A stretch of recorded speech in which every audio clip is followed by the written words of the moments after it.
मैं परवेश साहिब सिंह ईश्वर की शपथ लेता हूं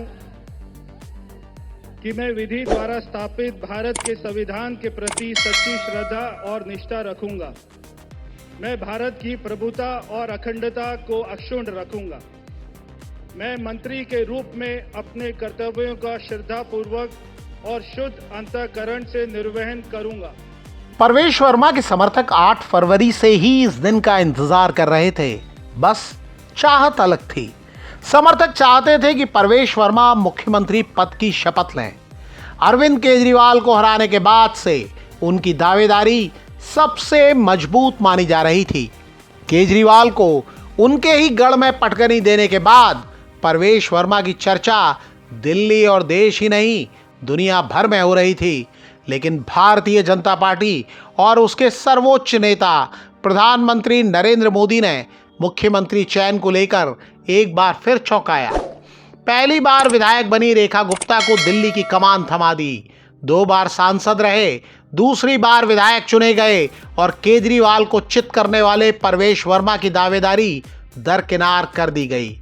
परवेश वर्मा कह रहे हैं कि वो खुश हैं, लेकिन उनके समर्थक शायद कुछ अलग ही सोच रहे हैं। सर, डिप्टी सीएम के लिए आपका नाम प्रस्तावित किया गया है। बहुत ही खुशी की बात है। सोशल प्लेटफॉर्म एक्स पर सामने आई प्रतिक्रियाओं से तो यही लगता है।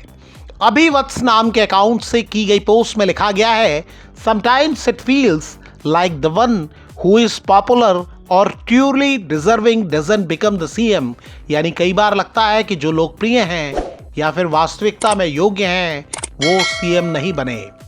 अनऑफिशियल निषाद नाम के हैंडल से लिखा गया है, बहुत बुरा हुआ परवेश वर्मा, लेकिन आपने वो किया जो 10 साल में कोई और नहीं कर सका।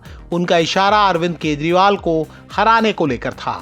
जसमेंद्र सिंह नाम के यूजर ने लंबी कहानी लिखी है। वो लिखते हैं कि नेता और कुर्सी में अंतर है। नेता हमेशा नेता रहता है, पद की एक समय सीमा होती है।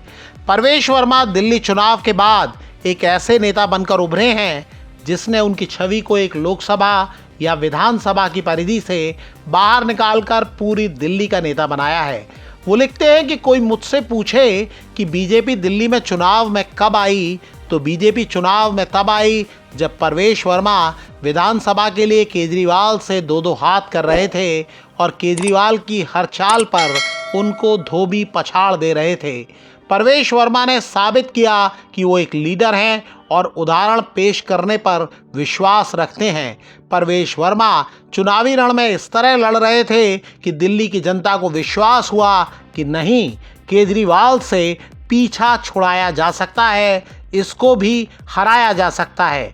वो लिखते हैं कि आप पार्टी के सच्चे सिपाही हैं और आप देश, पार्टी, जनता से बहुत पीछे खुद को रख के सेवा भाव से राजनीति करते हैं। आपके लिए पद बहुत छोटी चीज़ है, आपका लक्ष्य पद से कहीं बड़ा है। अमरजीत चौधरी नाम के यूज़र लिखते हैं कि बीजेपी ही थी जिसने तत्कालीन मुख्यमंत्री साहब सिंह वर्मा जी से मुख्यमंत्री पद का इस्तीफा दिलवाया था। वो लिखते हैं कि बीजेपी ही है जिसने परवेश वर्मा को सीएम नहीं बनने दिया, जबकि परवेश ही वो हैं जिसने 3 बार के सीएम को चुनाव हराया।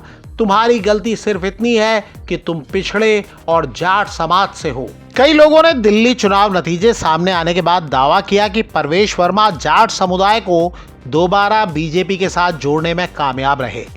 जाट समुदाय को लगा कि अगर परवेश वर्मा केजरीवाल को हराते हैं तो दिल्ली के सीएम बन सकते हैं। बीजेपी को इसका फायदा कई सीटों पर हुआ।